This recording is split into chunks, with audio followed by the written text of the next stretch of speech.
دۆناڵد ترامپ تووڕێ و هەڕەشە دەکات و دەڵێت بەسەریانەوە ناچێت.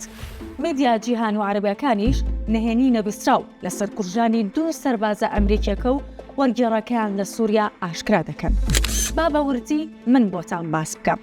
کوژانی 2 سەربازی ئەمریکی و وەرگێڕەک، برینداربوونی 3 سەربازی دیکە لە تەدمور لە ناوەڕاستی بیابانی سووریا، پێشهاتێکی نوێ و مەترسیدارە و کاردانەوەی خێرای واشنتۆنی لێکەوتەوە.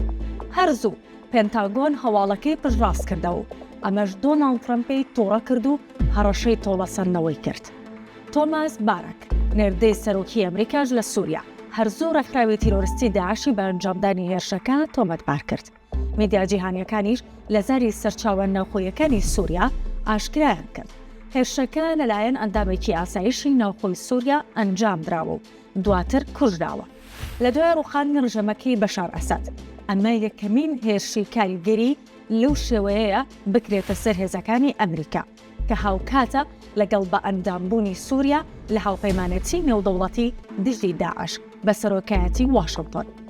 ڕووداوەکە بوو هۆی بەرزکردنەوەی تەرازوی هێز لە بەرژەوەندی هێزەکانی سووریای دموکرات و هەرزوو لە ڕاگەیەندراوێکدا ئامادەی خۆیان دەربڕێ بۆ گواستنەوەی شەڕ بۆ هەموو خاکی سووریا دژی گروپە تیرۆریستیەکان، لە نێویاندا داعش.